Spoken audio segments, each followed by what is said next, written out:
Hello everyone, आप लोग देख रहे हैं मेरा चैनल सुपर हिट ब्लॉग्स। तो आज मैं आप लोगों के लिए लेकर आई हूँ एक ऐसा वीडियो जो आपके प्लांट्स के लिए बहुत हेल्पफुल होगा।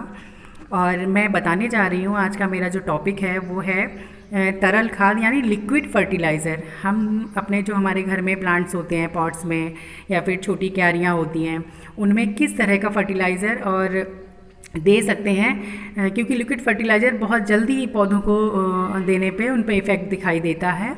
तो इसीलिए फिर मैं एक ऐसा वीडियो लेकर आई हूँ जो हमारे घरों में अच्छे से अवेलेबल हो सकता है और उसमें हमारा एक भी पैसा खर्च नहीं होता है। और जिस बेहतरीन चीज़ को हम लोग कूड़े में फेंक देते हैं उसका इतना अच्छा यूज़ हो सकता है, वही आप लोग आज जानेंगे।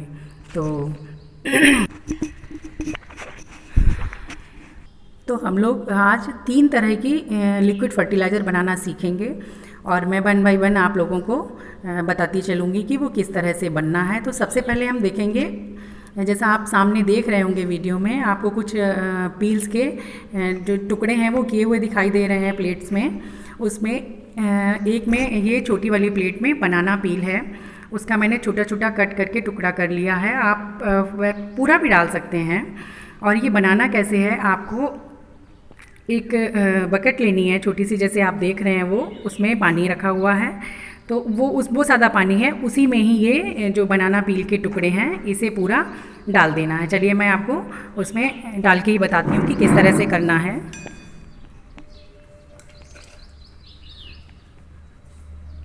ये देखिए, ये पानी में मैंने ये भिगा दिए हैं और ये जो फर्टिलाइज़र है ये 2 से 3 दिन में तैयार हो जाता है। और गर्मी का मौसम है तो ये 24 घंटे में भी तैयार हो जाता है, बट फिर भी हम इसे लगभग 2 से 3 दिन रखेंगे इसी पानी में और ढक करके रख देंगे।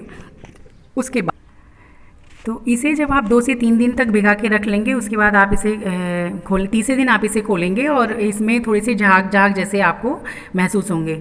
आप अपने हाथों में ग्लव्स डाल के और इसको अंदर से ये जो पील है इसमें पानी में, उसको एकदम मैश कर लेंगे और एक छन्नी से छान के, और ये इसमें जो लिक्विड निकलेगा उसे आप निकाल लेंगे और किसी दूसरे बर्तन में। इसे आप डायरेक्ट भी दे सकते हैं, बट ये है कि अगर प्लांट्स में आपको सभी में देना है तो इतना अगर नहीं बन पा रहा है तो आप उसमें जितना वो हमारा लिक्विड तैयार हुआ है उतना ही उसमें पानी मिक्स करके, और आप सभी में, अगर छोटा पौधा है तो लगभग 1 गिलास के आसपास आप डाल दीजिए उसमें, और अगर पॉट बड़ा है तो आप में उसमें 1 मग यानी लगभग आधा से पौन लीटर लगभग डाल देंगे। और इसका कोई साइड इफ़ेक्ट है ही नहीं, चाहे आप इसे धूप में, सुबह, शाम, रात, मतलब कोई बाउंडेशन नहीं कि आप किस तरह से इसे देंगे। डायरेक्ट आप इसे पौधे को दे सकते हैं और इससे पौधे में बहुत सारा पोटेशियम, मैग्नीशियम और कैल्शियम मिल जाता है। और हमारे पौधों के लिए कैल्शियम बहुत ही ज़रूरी है, क्योंकि उसका कोई और स्रोत हमें मिल नहीं पाता है। उसकी जगह पे हम लोग बोन मील, पता नहीं, और अलग अलग चीज़ें डालते हैं, और जो चीज़ें हमारे घर में उपलब्ध हैं उन्हें हम डस्टबिन में फेंक देते हैं। तो इसे आप डालिए, इसमें बहुत सारा कैल्शियम पाया जाता है जो आपके पौधे को बहुत ही अच्छी ग्रोथ प्रदान करता है। तो ये था पहला। तो फ्रेंड्स, अब मैं आप लोगों को दूसरा जो लिक्विड फर्टिलाइज़र है वो बनाना बताने जा रही हूँ, और वो बनेगा अनार के छिलकों से। अनार के छिलके भी हम लोग इतनी आसानी से फेंक देते हैं और हम लोग ये देखते ही नहीं हैं कि इसमें है क्या क्या। अनार जो है वो आयरन का भरपूर भंडार है। उसके छिलकों में बहुत ज़्यादा आयरन पाया जाता है। आप देखते होंगे जब हम अनार कट करते हैं हमारे हाथ पूरे ब्लैक ब्लैक से हो जाते हैं, तो वो उसी का ही एक बहुत बड़ा सबूत है। लेकिन हम लोगों को जानकारी नहीं होती है तो हम उसे फेंक देते हैं। बट आज मैं आप लोगों को सिखाऊंगी कि उसको कैसे करना है। आप लोग देखें, सामने प्लेट में अनार के छिलके छोटे छोटे टुकड़ों में कट करके रखे गए हैं, और इनको भी बिल्कुल आप वैसे ही, जैसे आपने बनाना सीखा, वैसे ही आपको पानी में भिगा के रखना है। 2 से 3 मग के पानी में आप इसे भिगा के रख दें। जिस तरह से आपके पास ज़्यादा क्वांटिटी है तो आप ज़्यादा पानी ले सकते हैं, बट मेरे पास अभी जो है तो लगभग 2 मग पानी में मैं इसे डिप कर दूंगी। और मैं इसे अभी बनाऊंगी नहीं, क्योंकि मेरा फर्टिलाइज़र अभी वो जो मैंने आपको दिखाया वो तैयार हो रहा है, और हम लगभग 10 से 12 दिन में लिक्विड फर्टिलाइज़र चेंज करके देते रहेंगे। कभी हम बनाना पील का, कभी अनार के जो छिलके हैं इनका, कभी हमारी जो वेजिटेबल्स होती हैं उनका जो पील होता है उसको भी हम ऐसे ही भिगा कर रख देते हैं लगभग 2 से 3 दिन के लिए। फिर उसका जो पानी है उसको निकाल के, छान के, और फिर हम पौधों में देते हैं। इन जो फर्टिलाइज़र के बारे में मैं बात कर रही हूँ, इनका कोई भी बैड इफ़ेक्ट नहीं है पौधे पे। और हर तरह से आप सिर्फ नींबू और जो संतरा होता है इनका, ऑरेंज इनका जो छिलका होता है इसको आप मत बनाइए, क्योंकि ये पेस्टिसाइड में ही यूज किया जाता है। इनसे फर्टिलाइज़र उतना अच्छा नहीं बन पाता है, कभी कभी साइड इफ़ेक्ट भी सामने आते हैं। लेकिन जो मैं आपको बता रही हूँ इनसे कोई भी हार्म पौधों को नहीं होने वाला है। और जैसा कि आप लोगों ने देखा होगा, बहुत सारे पत्ते हैं जो कहीं से पीले पड़ने लगते हैं, मतलब एक दो पत्ता पीला पड़ता है तो वो तो अपनी सर्कल कंप्लीट करके गिरने वाला होता है तब करता है। पर अगर पूरी जितनी भी शाखाएं हैं उन पे लगभग सारे पत्ते ऐसे हों जिसमें नसें दिखाई देती हों, केवल वो ग्रीन हो और बाकी जो पार्ट है वो बहुत लाइट ग्रीन हो या फिर येल्लोइश होने लगे, तो ये समझिए कि आपके पौधे में आयरन की बहुत बड़ी कमी हो रही है और तब आपको ये फर्टिलाइज़र देना बहुत ज़रूरी हो जाता है। हम लोग बाहर मार्केट में बहुत कुछ ऐसा है केमिकल के रूप में जो हम अपने पौधों को दे सकते हैं, पर जब हम टेरेस गार्डनिंग करते हैं या हमारे पास बहुत कम पॉट है तब भी, तो किचन गार्डनिंग में हमेशा ही हम लोग ये चाहते हैं कि हम लोग जो कुछ भी यूज़ करें वो पूरा जैविक हो और हम उसे अच्छे से अपने घर में डेवलप कर पाएँ। और हमारे लिए ये चीज़ें जुटाना बहुत कठिन भी नहीं है, ये हमारे घर में ही उपलब्ध है, हमारी किचन में ही है।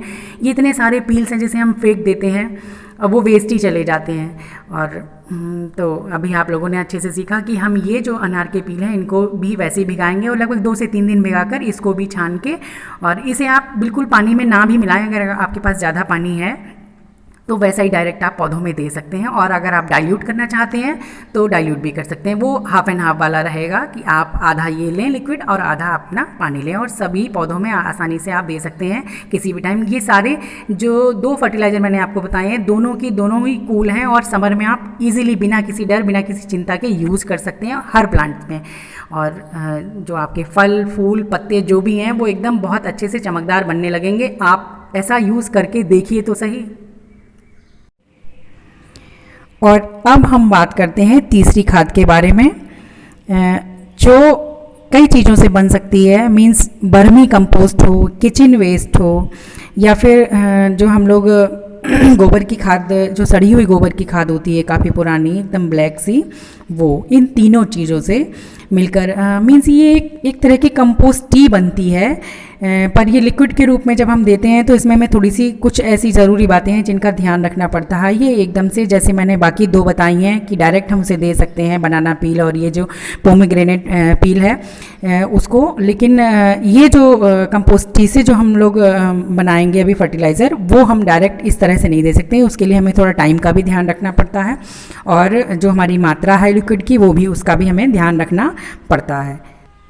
तो देखिए, ये जो आप देख रहे हैं ये वाले बॉक्स में, ये मेरा किचन वेस्ट से बना हुआ कंपोस्ट है जो अभी फिनिश हो चुका है। देखिए इतना अच्छा एकदम बढ़िया सा ये बना हुआ है और ये लगभग 2.5 से 3 महीने में बन के तैयार हो गया था। ये पूरा बॉक्स भरा था, मैं देती रहती हूँ अपने पौधों को, तो ये अब इतना बचा है और ये इस तरह से इस फॉर्म में है। इतना बढ़िया किचन वेस्ट बना हुआ है। आज हम लोग जो तीसरी खाद में सीखेंगे वो इसी से ही सीखेंगे, और मैंने बता दिया आपको, आप वर्मी कंपोस्ट से भी बना सकते हैं, आप गोबर की खाद से भी बना सकते हैं और किचन वेस्ट से भी बना सकते हैं। मतलब 3 चीज़ों से आप कंपोस्ट ही तैयार कर सकते हैं।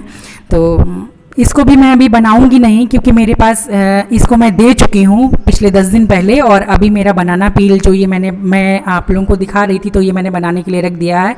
तो अब मैं इसको ही दूंगी, और जब मैं इसे दूंगी तब बनाऊंगी, बट आपको बनाना सिखाना है तो बस उसके लिए आप ये जान लें कि ये जो किचन वेस्ट है इसको हम जिस हिसाब से हमारे घर में प्लांट्स हैं, ज़्यादा हैं, तो हम उस हिसाब से बनाएंगे, और अगर 4, 6 या 8, 10 पॉट हैं तो हम उस हिसाब से बनाएंगे। वो आप अपने हिसाब से ले सकते हैं। ये लेना है आपको, देखिए, और इसी तरह से आपको पानी में भिगा के रख देना है। मान लीजिए आप 10 लीटर पानी में इसको भिगा के रखते हैं तो लगभग 1 से 1.5 kg आप इसको डाल दें। अगर आपके पास पॉट्स ज़्यादा हैं तो मैं एक मात्रा बता रही हूँ, लेकिन आपके पास जिस तरह से पॉट्स हों आप उसी तरह से आप उसको तैयार करें। और पानी का मान लीजिए आप 1 या 1.5 kg ये डालते हैं तो आपको 10 लीटर पानी लेना है, उसमें डिप करके रख देना है। ये लगभग 3 से 4 दिन रखना है आपको, और 3 से 4 दिन बाद आप इसे छान लेंगे, और छानने के बाद इस पानी में 1:10 का रेशियो रहता है। अगर ये आपका 1 लीटर बना है, तैयार हुआ है, मान लीजिए तैयार है, तो आपको उसमें 10 मग पानी मिक्स करना है, क्योंकि ये खाद थोड़ी सी गर्म होती है, डायरेक्ट पौधों में देने पे प्रॉब्लम क्रिएट करती है, और लिक्विड फर्टिलाइज़र पौधा एकदम से तुरंत उसकी जड़ें खींच लेती हैं, तो पौधे में इफेक्ट बहुत जल्दी दिखाई देता है। और इस समय गर्मियाँ बहुत हैं, तो ये हमें जिस रेशियो में देना है वो 1:10 का ही रहेगा, 1 पार्ट ये और 10 पार्ट जो है इसमें पानी मिलाया जाएगा, तब डाइल्यूट करके आप अपने पौधों में दे सकते हैं। पर इसको देने का सही समय एकदम शाम को ही है, जब हमारी मिट्टी एकदम धूप से गर्म होने के बाद ठंडी हो जाती है, तभी हम इस फर्टिलाइज़र को दें। और मेरी सलाह यही है कि आप इसे कम से कम, जैसे अभी रेनी सीज़न है, जब बारिश हो, आपको लगता है कि बारिश के बाद मिट्टी पूरी गीली है, तो आप ज़्यादा पानी नहीं देना चाहते हैं, उस समय आप इसको हल्का बनाकर और पौधों में दे दें, तो ये फ़ायदा करेगी। लेकिन तेज़ तपती धूप में आप इसे कभी ना दें, उससे पौधे ख़राब होते हैं। तो ये कुछ जानकारियाँ थी। आज 3 तरह का आपको फर्टिलाइज़र मैंने बताया, और बाकी 2 तो एकदम कूल हैं, आप किसी भी टाइम दे सकते हैं, बट इसको बनाएं या फिर गोबर की खाद को बनाएं, और या फिर आप वर्मी कंपोस्ट से बनाएं, तो वो कंपोस्ट ही होती है, तो थोड़ा तेज़ होती है, इसलिए आप उसको डाइल्यूट करके ही दें 1:10 के रेशियो में, और टाइमिंग का भी विशेष ध्यान रखें। तो ये सब जानकारी थी आप लोगों के लिए।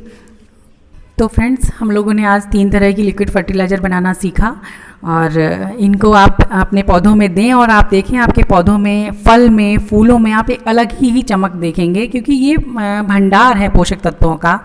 तो ओके फ्रेंड्स, आज का ब्लॉग आपको कैसा लगा, आपके लिए हेल्पफुल रहा? अगर हेल्पफुल रहा है तो आप मेरे वीडियो को लाइक करें और मेरे चैनल को सब्सक्राइब करें, और मेरा वीडियो शेयर भी करें। Thank you.